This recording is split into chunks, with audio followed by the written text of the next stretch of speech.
Welcome to American Medieval, a podcast about the fact that if the United States has never been truly modern, it's probably because we've always been a little bit medieval. I'm your host, Professor Matthew Gabriele, and I've been researching, teaching, and talking about the Middle Ages, well, to anyone who will listen at least, for more than 3 decades. Each week on the show, we'll be joined by an expert scholar who will share their fascination with, and sometimes their revulsion by, both the medieval world itself as well as the ways the historical period has been remembered and used right here in the USA.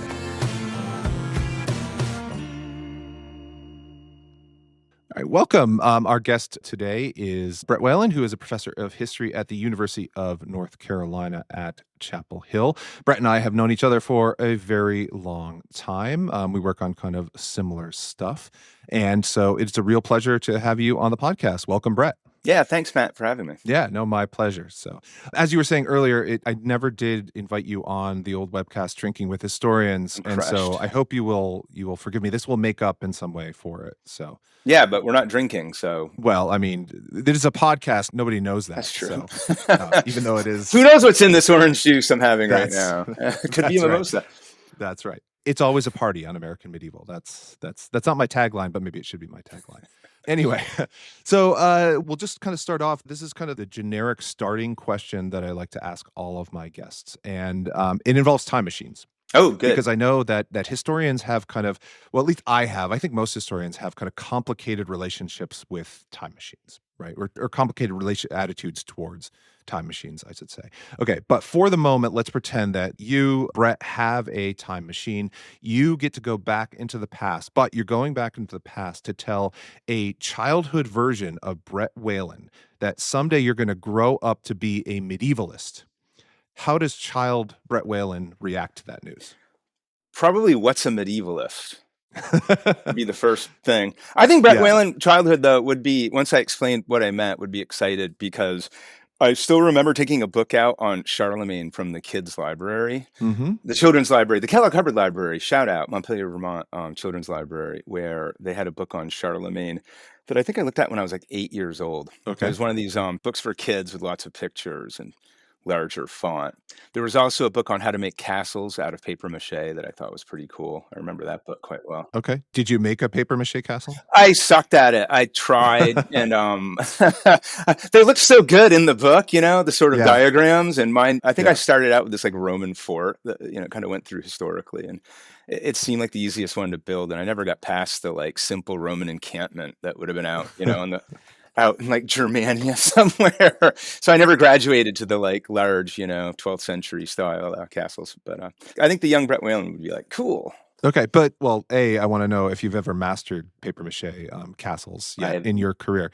Have not? No. Okay. No. That's fine. So it's, something to work on, right? Yeah. So, I mean, the career aspirations. still continues. Right? Yeah. Aspirations. That's right. So I thought, if I may, you were going to ask me, because I thought about this before, can I ask you a question right away? Because I thought the question was going to be, where would you go with your time machine? Oh, yeah. No, I mean, we could get to that. Circle around back to that. Yeah. We could circle around back to that. But I mean, let's do time machines. That's totally fine.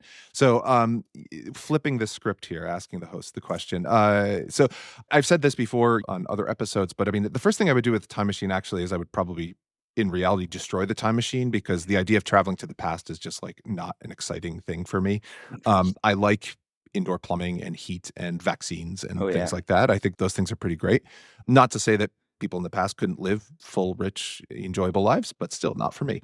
But as far as the Middle Ages go, I think there's a couple kind of things, and they involve those lovely moments in our research in which we're just not sure what happened because the sources just can't tell us. Plenty of those moments, especially in the Middle Ages, right? Yeah. But I think in all history, that's always the case. There's one from earlier research which still kind of interests me, is the Council of Clermont in 1095. Yeah. I would love to know what Pope Urban II actually said, the thing that kind of launched the First Crusade, the speech that supposedly launched the First Crusade.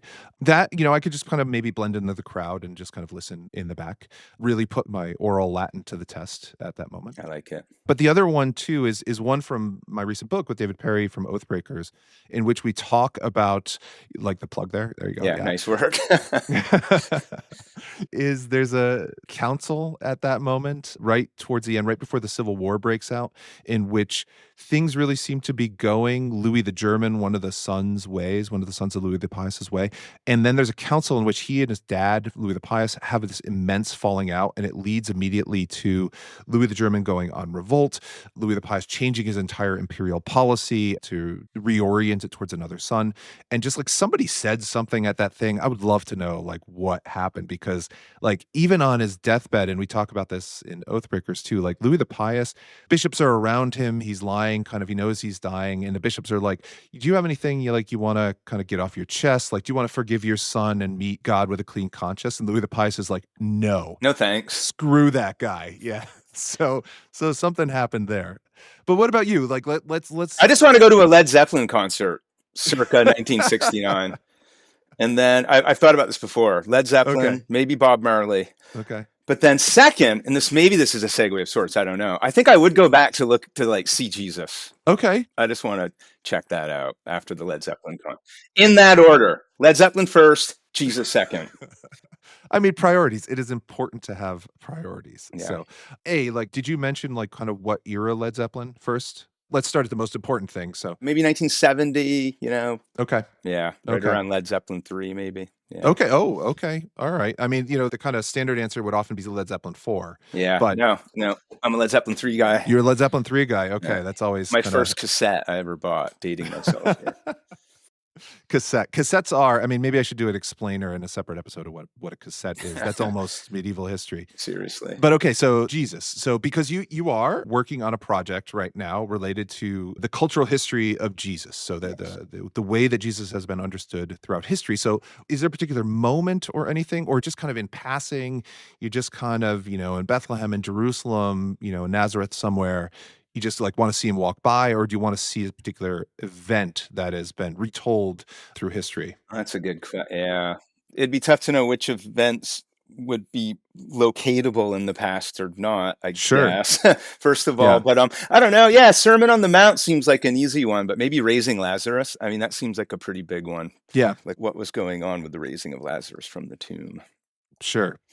So just kind of see what the whole kind of vibe was. So how has that moment been kind of remembered? Because I think it's one that, most people, certainly most Christians, I would say, but even people kind of outside of the various traditions of Christianity, that they're kind of familiar with. It's for lack of a better term, kind of a marquee miracle of right. Jesus' ministry. So how has that been remembered? Like, how has that kind of been passed down? Well, yeah, that question of memory, that's really what the project is about. I should explain. Some people might be wondering, I'm talking about Led Zeppelin and Jesus, like where are the Middle Ages in this, right? So you mentioned we've known each other for a while, right? So going back to graduate school back in around 1999, 2000 or so. About that time, yeah. Yeah, so it's been a couple decades, right? And during that period, I've been working on various topics related to the history of medieval Christianity, pilgrimage. My first book was on the Dominion of God, was on the Christian apocalyptic ideas and why those matter for the making of Western identity. Been really interested in popes, relics, different kinds of Christian devotion, and general Christian culture in like the history of ideas, but also Christian material culture, devotional practices. As you might imagine, Jesus comes up a lot, right? As you're exploring medieval Christianity, Jesus turns up a lot. And memories of his life turn up a lot. And I can sort of actually pinpoint, speaking of miracles in Jesus, when this project started to germinate in my mind, I was visiting the British Museum, and I'm sure you've been to the European Medieval History Room at the British Museum many a time. I have indeed, many times. And there's a point where you go in, right? And I don't know if have you ever seen the Tring tiles? Do you know about the Tring tiles?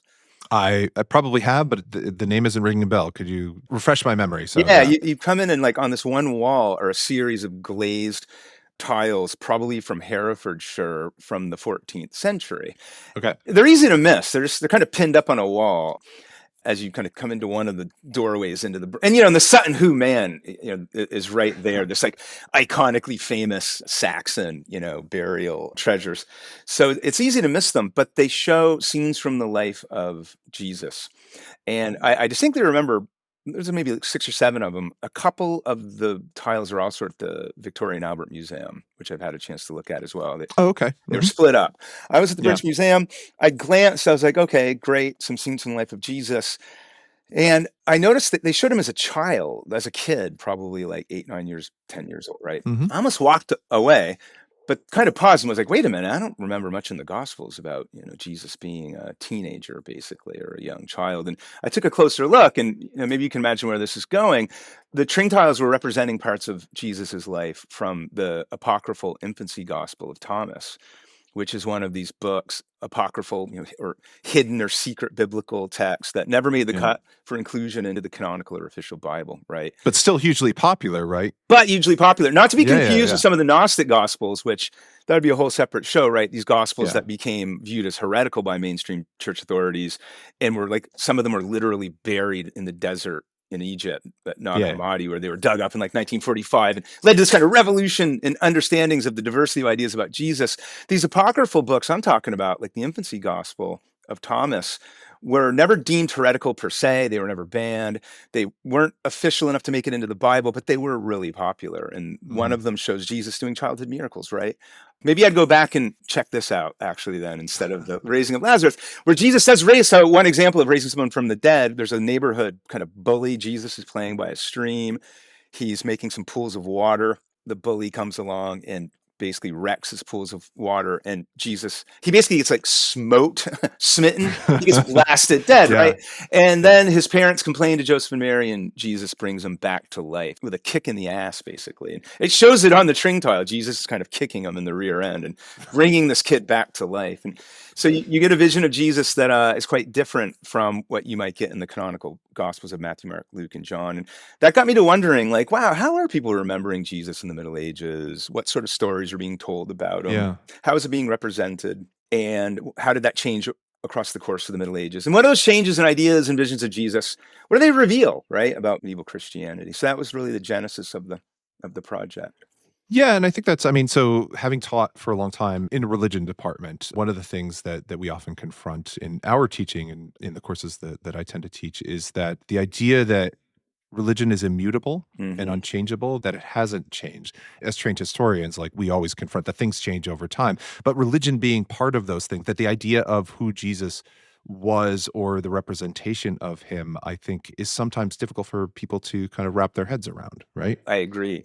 Something else we have in common is we both teach at schools in the American South. I'm at, as you mentioned, Chapel Hill, and something I've noticed is that obviously we have students from all around the world, from like every different kind of background, but there's a considerable constituency of students who were raised in Southern households in some Christian background, usually have some passing, at least, Mm. familiarity, whether it's from like Sunday school or church or Veggie Tales. Veggie Tales, the I do know cartoons. But yeah, VeggieTales, absolutely. Yeah, there's yeah. these sort of pop Christian educational stories and things like that, right? And so people will have a sense of who Jesus was, and of course, what Jesus might mean to them in the present in any given way, shape, or form is not my business as an historian. But part of my job as an historian is to then get them to think about the fact that the way they understand Jesus today as a cultural figure, as a religious figure, the way he's represented, talked about, Yeah. actually can be, as you know, radically different from the way he was understood in the past. Yeah, I mean, it's just the contextualized kind of representations, like you were saying, like those kinds of things matter. And we're also confronting, I think, and maybe you can correct me if I'm wrong, but when people think about the Middle Ages and about kind of religion specifically, is that they do think about it kind of monolithically, Yeah, right? Is yeah. that, I mean, I remember like one of my first undergraduate courses on the Middle Ages, because that was the first time I really learned about the Middle Ages was in college, right? Like maybe there was some mention in high school, but You didn't go to the kids' library and read books on the Middle Ages? I'm no, I shocked. played with Legos of Okay. knights. That was my introduction. And I remember very distinctly signing up for my first medieval history course after I was realized I was a failed anthropologist. I did not want to do anthropology because I thought like, well, I played with Legos. Legos.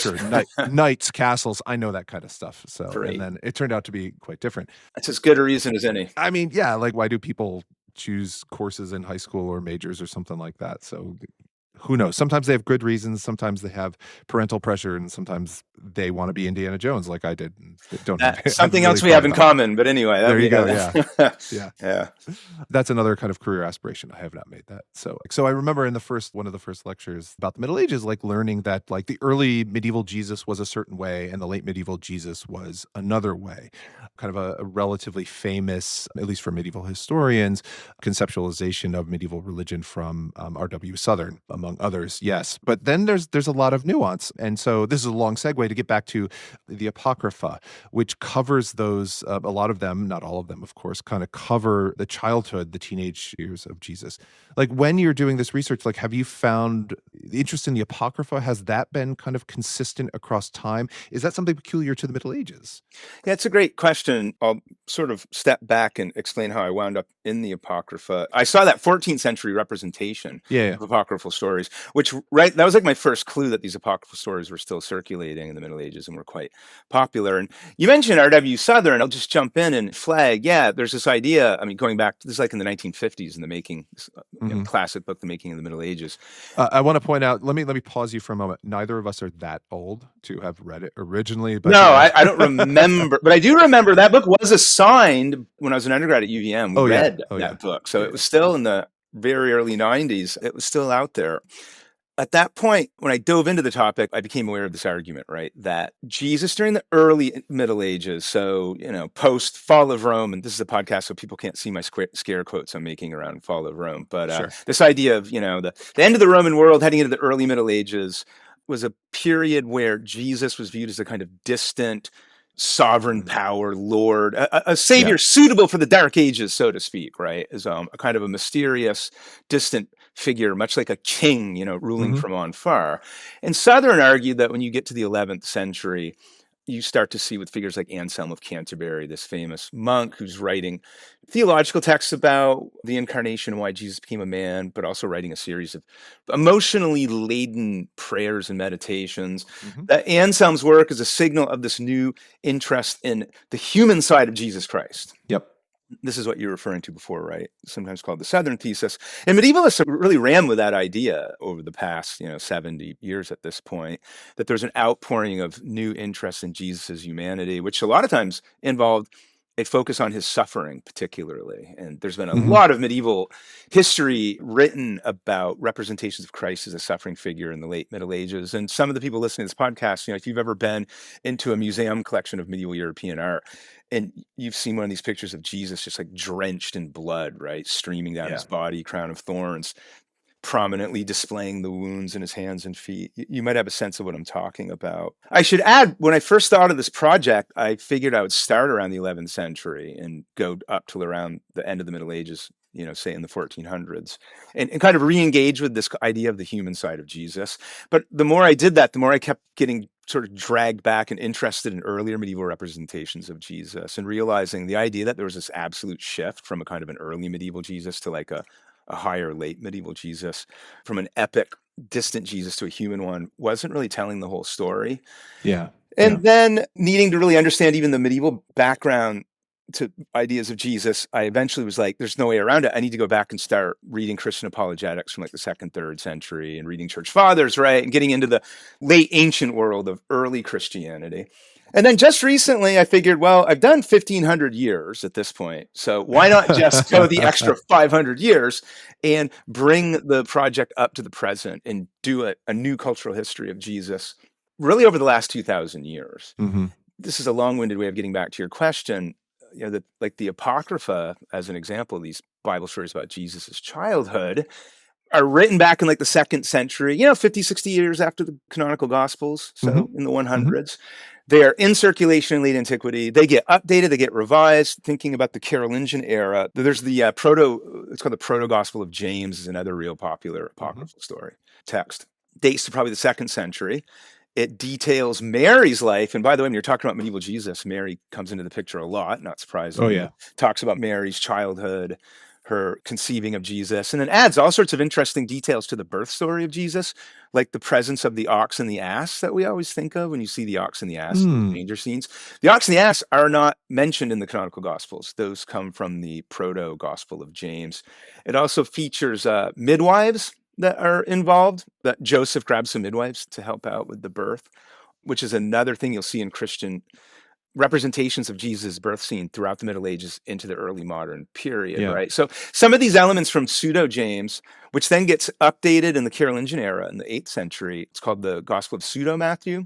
Mhm. And it's basically a kind of expanded, revised version of the Gospel of James that gets produced in Latin. The original James is probably written in Greek and gets translated into like Syriac. And there's a lot of these apocryphal stories in like Coptic and Armenian and Arabic, right? So there's a whole world of these early apocryphal traditions. And then this fuels into a whole Latin tradition of these stories, which also includes, of course, one of my favorites, the harrowing of hell, where Jesus goes down into hell and beats up on Satan and frees all the souls of the like righteous dead who are languishing in hell. And these remain popular all the way down to the early modern period. The Gospel of Nicodemus, this is the one that includes the story of Jesus going to hell, is put on the index of prohibited books during the Catholic Reformation. So, 16th century, right? So there's an example, I think, when, responding to Protestant critiques of Christianity as having all these, zany stories about Jesus and all this made up stuff. Martin Luther's like, sola scriptura, scripture alone is the basis of faith, grace from God and scripture. And that's where I think you start to see a new concern with scripture alone being authentic, verifiable, real scripture, Matthew, Mark, Luke, and John. And so I think you see, at least in some circles, a change in attitude towards the Apocrypha, recognizing it as actually not official, not worthwhile, kind of made up bizarre stories. But that doesn't mean it goes away. And I'll point out, you may or may not be aware, there's a new movie coming out. Nicolas Cage. Do you know about this movie? I can't remember the title off the top of my head. I just watched the trailer for it. I'm intrigued already by Nicolas Cage, but sure. Yeah, so I think he plays Joseph. It's a movie based on the infancy gospel of Thomas. It shows Jesus as a young child. Oh, yeah. I wish I could remember the name. It's coming out, I think, later this year. And Nicolas Cage, basically, he sees that his son has these powers and he doesn't know where they come from. And the devil, in the form of a young sort of teenage girl, is showing up and seeing the young boy Jesus and tempting him already. And he's bringing things back to life. And this whole movie looks absolutely bonkers, but it is inspired by an apocryphal gospel, and it will be coming soon to a theater near you. So yes, these things do last. The stories do last. I mean, it sounds like a subplot from The Righteous Gemstones, if you're familiar with that show. Started the first season, have not continued, and I need to go back to it. Okay, all right. You do need to go back to that, because there's actually in the last season a subplot about teen Jesus, which is called Teen-gus in the show. So sometimes life replicates art, I guess. But Nicolas Cage, I mean, I'm sure it'll be entertaining in its own way. I believe it's called The Carpenter's Son. The Carpenter's Son. Okay. So he's Joseph. Yeah, the Carpenter's son. And this is a real movie. No, you have to be careful nowadays because there's all these fake trailers floating around. Oh, yeah. To the best of my knowledge, this is a real movie. And I watched what seemed to be an official, not AI-generated trailer. And And just to be clear, the whole time I'm working on this book, these sorts of cultural artifacts in the present and the way Jesus is coming up in terms of pop culture, political life, discussions around social values. Jesus is just kind of always there, right, in different ways, shapes, or forms. And so I'm very much always keeping one eye out for these contemporary present day questions around Jesus that are helping to shape my work. Right? I mean, medieval, thinking about American medieval, right? This is an example of how research on representations of Jesus in the Middle Ages led me on this broader research project that spans all the way back from basically, the first century up until today, because I really do see these connections, right, between the past and the medieval past and the American present. Yeah, no, and I think like especially kind of evocations of Jesus, or representations of Jesus, maybe is a better term, that we see in kind of contemporary American political culture, but also kind of, social in society more generally. They're always kind of evocative of the past in some ways as well, right? Like they're calling on, or at least they're trying to evoke some sort of tradition, which can go back to the Middle Ages. It doesn't have to necessarily go back to the Middle Ages, but certainly has an antiquity to it in order to kind of counter claims that other people are making, on the other side of a political divide or another denomination or another part of the tradition. So, and I want to come back to that because I also want to talk about popes at some point. And, there's lots to talk about with popes nowadays. Indeed.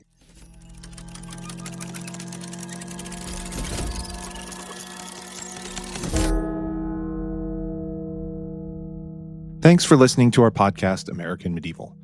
And if you like the show, that's great. It also means, however, that you'll like another of Multitude Show's, Spirits. Spirits is a history and comedy podcast focused on folklore, mythology, and the occult, told through the lens of feminism, queerness, and modern adulthood. Every week, mythology buff Julia and her childhood best friend Amanda get together to learn about a different story over drinks. That's everything from the mythological origins of franchises like Lord of the Rings and Wonder Woman to modern urban legends to a roundup of werewolf stories from around the world. Start listening with any of the more than 450 episodes they've released over the last 9 years. Dive in at spiritspodcast.com or search for Spirits wherever you download your podcasts. Now, back to the Middle Ages.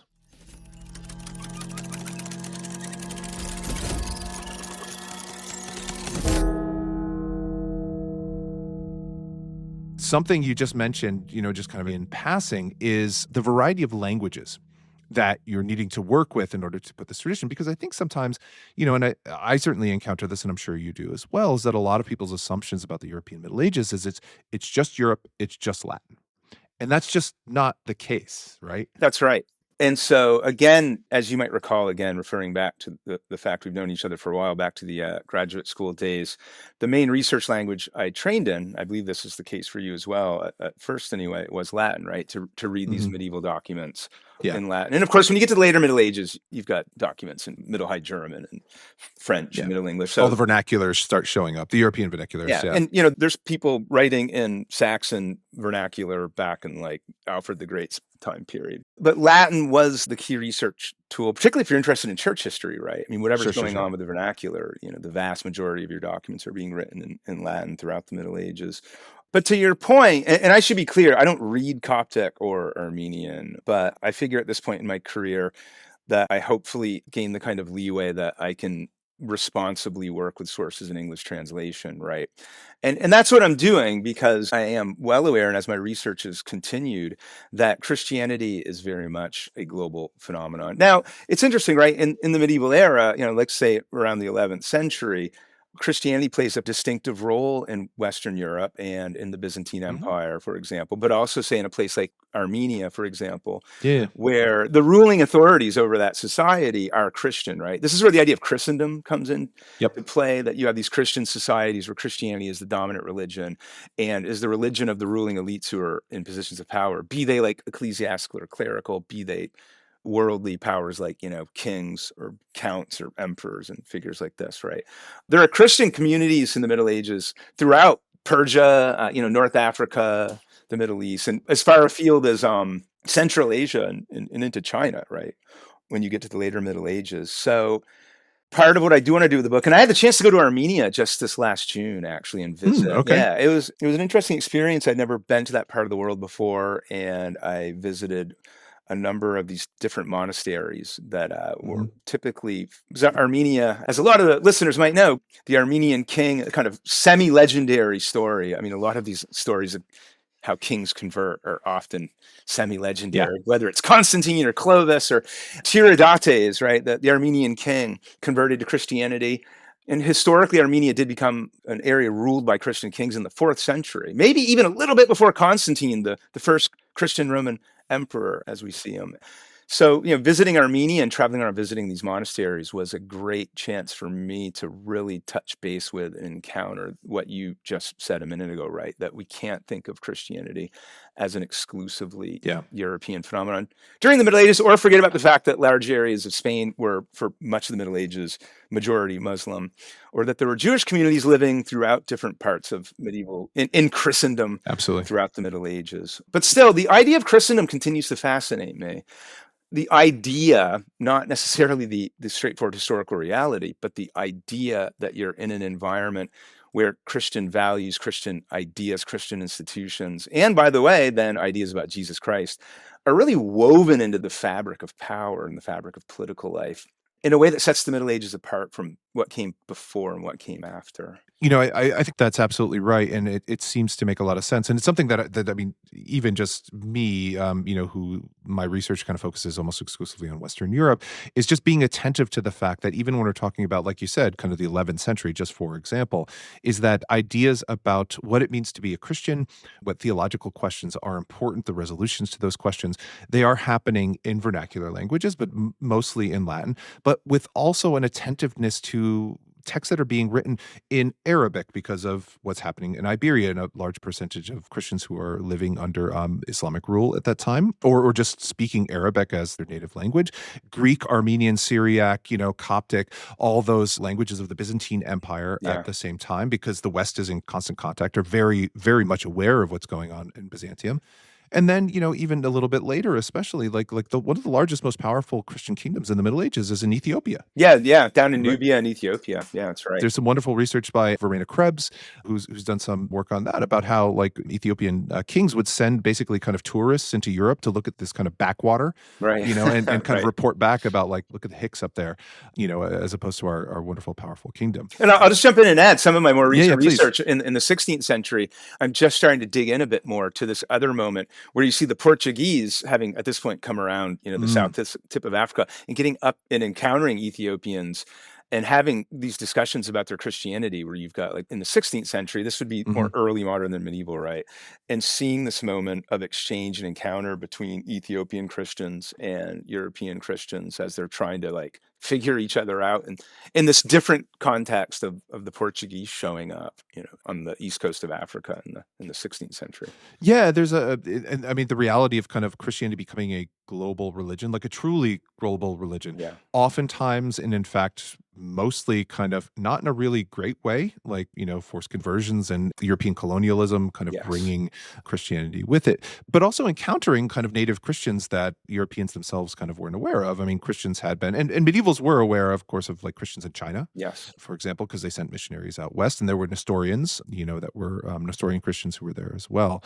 But a reality of kind of the different varieties. And I'm wondering kind of how much does that fit into your research, or was there anything that kind of surprised you? Because, although Christendom as an idea, as kind of a unified community is extraordinarily powerful, there are different Christianities, right? Like, Indeed. Starting in antiquity and then continuing obviously through to today. So what surprised you about kind of the different ways that people thought about Jesus in different places and different times? Well, yeah, that's exactly right. And so starting this project as someone trained in a Latin-based religious environment of the so-called Western Church or Roman Church, I was familiar with what we were talking about before, right? This idea of a growing emphasis on Jesus' humanity, for example, that Southern was talking about 70 years ago, and had seen different representations of Jesus in Western Christian art. As this project has unfolded, and this might not seem like a particularly surprising realization, but it's still an important one, I have become increasingly aware just of the diversity of different kinds of Christianity and visions of Jesus.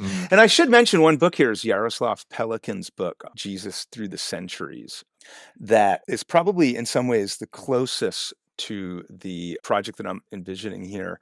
Came out in the 80s, and it does a kind of 2,000 year from the Bible up until the 20th century look at the figure of Jesus. And he talks about Jesus as a kaleidoscopic figure, right? And I think that's an interesting kind of metaphor. It kaleidoscopic is. Figure, yeah. And Pelikan, I mean, he wrote all these books on medieval theology. I mean, he was like immensely old school learned, and I think was the sort of figure that from the inside out really had the deep-seated knowledge of the history of Christianity, way that really allowed him to explore ways that Jesus did change as a cultural figure across time and place. To your point before about kind of taking the good with the bad, I will say one of the reasons I want to write this book now, there's a couple of reasons. One is that Pelikan did incredibly admirable work, but he did have some blind spots, right? First of all, there is within Europe, one of the points of this book is that within Christendom, within Europe, within this period that might seem monolithic, right? Getting back to your point at the beginning of our talk, that, medieval Christianity is just kind of one thing. As you know, it wasn't, right? Yeah. There was all sorts of debates over Jesus and different ideas, different ways about carrying out your acts of devotion towards Christ. One example of that, of course, is this incredibly creative, important impulses of women's mysticism in the Middle Ages. When you read like Carolyn Walker Bynum's work, starting back in the 70s and then in the 80s, right? Starting in that period about women having particular kinds of devotional encounters or relationships with Christ, oftentimes focused on his body, on his blood, on these encounters of consuming or interacting with Christ in these very somatic or bodily ways, very distinctive. And like Pelikan never mentions that. Wow. And it's a big blind that's spot. A blind spot. And I'm thinking the book came out right around the time Carolyn Walker Bynum's Holy Fast, Holy Feast came out, but her article on Jesus's mother was out, I think, in the 70s, right? I mean, that scholarship was out there. Pelikan's book never mentions anti-Semitism, really. Wow. This is not sadly shocking that when you study the figure of Jesus in medieval theology and devotional life, the possibility of anti-Semitism entering into the picture is just pervasive, right? Yeah. When you start talking about Christ, certain medieval sermon writers or theologians will then turn that into the direction of talking about, Jews collectively as enemies of Christ, right? So anti-Semitism is there just sort of constantly, and didn't come up in Pelikan's book. And then when you get into the modern period, and again, I'm not an expert, I'm rapidly trying to educate myself on contemporary Christianity in, say, the 18th, 19th, 20th centuries right up to the present. But if you do a little bit of reading, too, that the figure of Christ comes up around issues of race and identity in the modern period, the questions of, white Jesus versus black Jesus, and these ideas of Jesus as a figure that might stand for the emancipation of slaves in the 19th century, South, or be invoked to defend slavery, which both sides of that argument were doing, right? And Pelikan doesn't really bring that up either. And of course, my final comment about this is that book was written in the 1980s. I think it was revised in the late 90s, but things have changed. I probably don't need to tell you, things have changed politically in this country over the last 20, 15, 10 years. And so right away, I've been doing a lot of reading on the New Apostolic Reformation lately, loose network of people whose discussions about Christianity will stray into discussions of Christian nationalism, right? And that this is a Christian nation, should be a Christian nation, and that the laws of this country should be patterned after biblical laws and God's laws. And there's a visibility of Christianity as it relates to questions of national identity now that I don't think we're really on the board in the same ways in the public sphere when Pelikan was writing this book.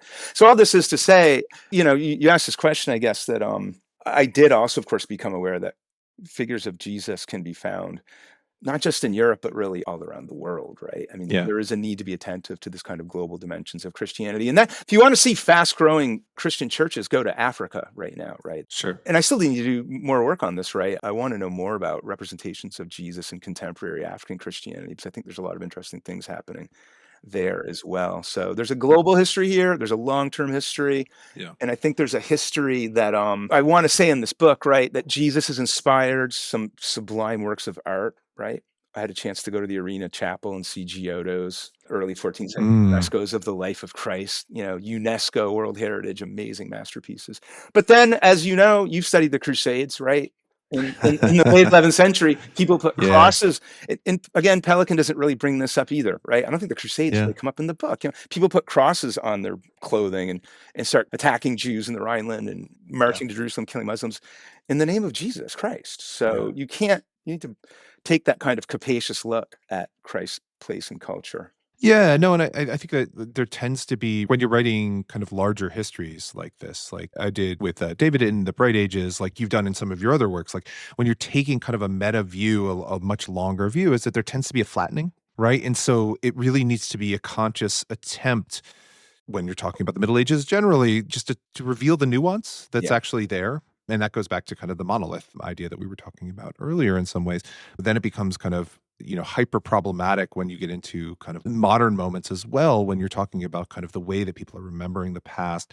There's kind of a double remembrance there, right? Especially when you're talking about things like Jesus, is that they're understanding the Gospels in a certain way, but that understanding of the Gospels is necessarily filtered through 2,000 years of tradition. I'll jump in and say, or a deliberate attempt to kind of jettison those 2,000 years of tradition. Sure. Right? Oh, yeah. No, of course. And that's some of the reading I've been doing recently is just starting to familiarize myself with some of this like liberal Protestant writing from like the late 19th, early 20th century, which I'm starting to really clue into the fact that part of that mode of thinking about Christianity was very much trying to reconcile the Bible and Christianity with ideas of progress, with ideas of science, with impulses for social reform, right? So this is when I say liberal Protestantism, I mean that kind of like progressive era idea that Jesus is a social reformer who then can be enlisted to help make sure that kids aren't being forced to work underage in like factories or something like that, right? And there is this idea that this is a point where a lot of this liberal Protestant tradition is explicitly anti-dogmatic and sort of anti-creedal, right? That Mm, Jesus isn't about creeds of faith. Jesus isn't about theological abstractions. Jesus is about a kind of a lifestyle and a living presence in your life that you can kind of, and this starts to shade into more what we would call evangelical currents as well, sure. bringing Jesus into your heart, right? Hmm. And modeling your life after Jesus and not worrying about creeds like, say, the Nicene Creed Yeah. from 325 or the Chalcedonian Creed from 450, right? And so what I'm starting to see too is how a lot of these ideas, I'm glad you brought up the idea of the Middle Ages as a monolith, which, works in many different historical registers. But when it comes to the history of religion, the idea of a monolithic Middle Ages kind of under the tyranny of the Catholic Church, Hmm. where people just kind of mindlessly recite creeds of faith Yeah. without really thinking about what Jesus meant to them. Yeah. I'm starting to see how some of that vision of that religious medieval monolith is really emerging out of late 19th, early 20th century liberal Protestant attempts to kind of sever that connection Sure. to that medieval past, which I find fascinating. And then, of course, Catholics have a whole different approach to trying to kind of stay connected with and preserve that sense of tradition. There's a fascinating filter there that visions of medieval Christianity are passing through in the 20th century. No, no, absolutely. I mean, the Enlightenment was a thing. The Romantic reaction to the Enlightenment, that was a thing, Yes. right? Like, and that Yes. impacted religion in all sorts of really interesting ways. I want to take a little bit of kind of a left turn, but I think it kind of builds off some of the stuff we've been talking about so far. Is because I'm in Virginia. You mentioned earlier, like you're in North Carolina. Like when you're talking about this, like in the community or just kind of teaching, because we're both teachers. Like we have lots of students that we work with. They come from kind of all over the place. Sometimes they're localized, sometimes they're from elsewhere.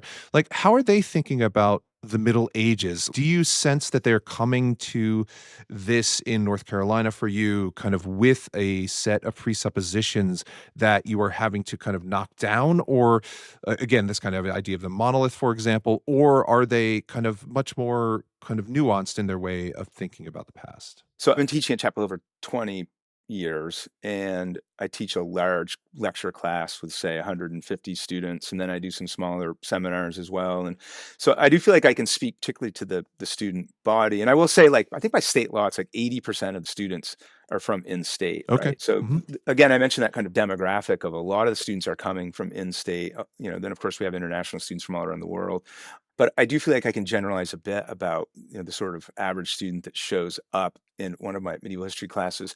And the truth of the matter is, despite amazing books like The Bright Ages, written by Matthew Gabriel and David Perry, we're never going to completely manage to dispel this lingering idea of the Dark Ages, right? And I think still, just from video games and YouTube videos and novels, television shows, what have you, this association of the Middle Ages with a kind of a level of barbarity, a sort of level of violence, of Mm, intolerance. And of course, the Middle Ages could be all those things, but the Middle Ages did not, unfortunately, have a corner on the market of, say, religious yeah. intolerance, right? And so, to your point about the subtlety, needing then to get students to kind of slow down and see medieval people as just as kind of real and in color, like as opposed to black and white television Yeah. show, Yeah. right? Yeah. This is like a fully embodied human beings, which to your point again, no, they didn't have jet engines, right? And they didn't drive around in automobiles. And I would not want to go to a medieval dentist. And that these people were just as human, just as intellectual, just as complex. And students start to see it. And one of the reactions always is like, wow. I mean, if I had to boil down the reaction to teaching medieval history generally with that kind of student body, it's typically, wow, I had no idea the Middle Ages were so kind of interesting and Yeah. complicated. And I think part of this is, I have so much sympathy for our fellow educators in secondary school, particularly in public schools, where there's a lot of this sort of teaching to the test and a lot of Sure. requirements embedded in their teaching agenda. And the bottom line is, I'm sure people are really just struggling to get across basic history and historical understanding of U.S. history, let alone digging into the Middle Ages. But most students, and I think most Americans in general, don't receive much formal education about the Middle Ages at all, unless they go to college and then happen to take a medieval history Yeah, class. yeah. No, I think that's absolutely right. I mean, like I've spent just a little bit of time kind of looking at state standards, for example, like in Virginia. Like, I mean, there's two kind of bullet points in ninth grade, mostly about feudalism and teaching what Right, feudalism is, which again, like sometimes medievalists call that the medieval F word, which is a really, right. it's a really problematic term in lots of different ways. But it understandably, perhaps it's kind of skated by, and yet at the university level. And yet, as you said, like with video games, with kind of high fantasy books, with TV shows and stuff like that, like people are really interested in this particular period. They are. Right. And so, there's no place for them to kind of get this information in a classroom unless they are in a university where there are courses on the Middle Ages being offered, unfortunately. There's a couple things going on. I mean, one is just kind of old-fashioned teaching of content, right? Just trying to familiarize people with Sure. what medieval history was. But then I think the more interesting questions, as always, are to dig deeper and to think about some of the complexities of the medieval world and the way people thought, sometimes in some very different ways, right? Sometimes in some familiar ways and sometimes in some really different ways about the nature of politics. One theme that does interest me always is this broad question of how people navigate and negotiate what we would now call their political identities and their religious identities. And I don't need to tell you, as a fellow medievalist, that the whole idea of dividing up human experience into politics and religion is very much a product of a kind of modern Yeah. way of looking at things, Yeah. right? And this is something I try to talk about with my students. And there still is this idea, I think, amongst your average student, again, that religion and politics should be separate. So there's something wrong with the Middle Ages because they aren't. And so this then opens up an interesting dialogue to talk about how differently the Middle Ages viewed the relationship between, ruling as a king and carrying out acts of religious worship. And then, of course, I'm like, you might also look at the world around you and see that the idea that there's some sort of clear delineation between people's politics and people's religion also is not borne out by, I think, what you see in the headlines around you.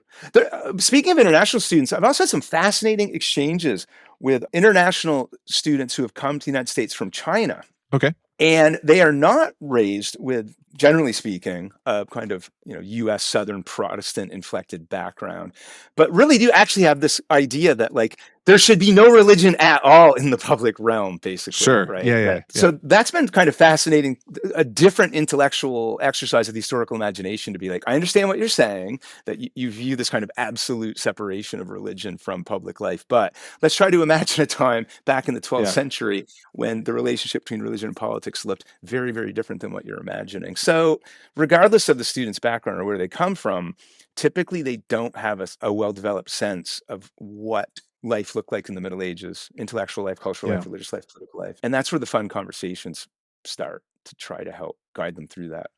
Yeah, I think that's in some ways the most exciting part about teaching for me too, is when you get to that moment where it seems like we are in the classroom, teachers and students together are kind of exploring together, and you can kind of be more of a guide in that way about well, here's a primary source. What did they say? What are they talking about? Okay, I understand the assumptions that you're bringing to this, and they're very understandable, but is that what the source is actually saying? And sometimes that could be really revelatory. Sometimes I just don't want to do the reading, and that's totally fine. So, and that's the perennial problem from all of higher ed. I mean, I was a student once. I didn't want to always do the reading, so I understand that. But yeah, sometimes when I'm a teacher, I don't even want to do the reading. I probably shouldn't say that on my podcast, but whatever. Well, I think we have finely honed skimming abilities. We do sometimes. 30 years of grooming our skimming skills. Yes, whenever we have to go to a faculty meeting and need to read the packet, or some sort of committee meeting or something like that, that's when the skimming skills are really put to the test. So that's right. Not about teaching. We would never skim on that. So of course not. No, of course not. All right. Well, we are unfortunately kind of running out of time. We've almost kind of hit an hour. This has been a really lovely conversation. One quick question though is that, so what are you reading nowadays? Is there anything that you've been reading that kind of really has changed the way that you're thinking, or kind of really reshaped your understanding of the medieval world generally? I mean, I've been reading a lot about Jesus, as you might imagine. Yeah. I mean, in that regard, the reading's been really kind of scattered all over the place. I will mention, I've been reading, I think it's Bruce Gordon's book, The Bible, A Global History. Okay. Which is an interesting book, again, looking at the history of the Bible on a global scale, from its origins up until the contemporary moment, and very much globalizing. There's chapters on, the King James Bible, but then talking about the Bible in Africa and different parts of the world. And so that's been an interesting book. I also have been reading They Take It by Force. Okay. Which is a book about Christian nationalism in the present moment. So, I'm taking the American part of American medieval pretty seriously, in the sense that my views are less engaged with my current reading about visions of the medieval past, but again, trying to get a handle on some of these questions around religion, identity, and Jesus as they relate to the present, really. Sure. And so They Take It by Force is a book about, well, it basically is about January 6th, where some of the rioters had signs saying Jesus saves and Mhm. Jesus is my savior, Trump is my president, right? And the author's basically exploring sort of from January 6th back to look at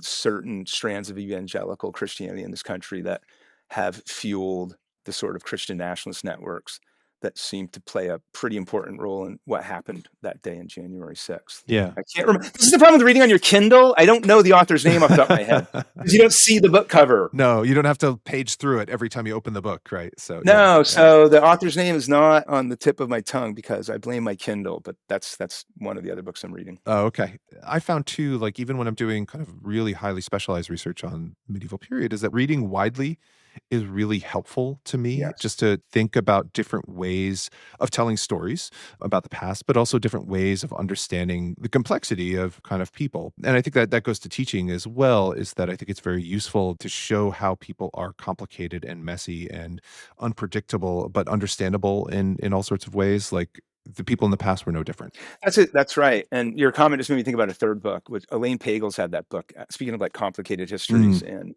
really interesting people, Elaine Pagels, her book, I think it's again, the Kindle, Mysteries and Wonder. It's a history of Jesus in a kind of biblical context, Okay. but really exploring again a kind of diversity of ideas about Jesus. And of course, Elaine Pagels has been a leading scholar on the subject of early Christianity and the Gnostic Gospels and things like this for 40 years. And so that book, which was a New York Times bestseller, and if I could get half of Elaine Pagels readers to buy my book, I will be satisfied. So I am also trying to read these books that appeal to wider readerships and draw some inspiration from them. Yeah. No, and I think that's part of the benefits of reading widely is like see who tells good stories, right? And thinking about kind of style.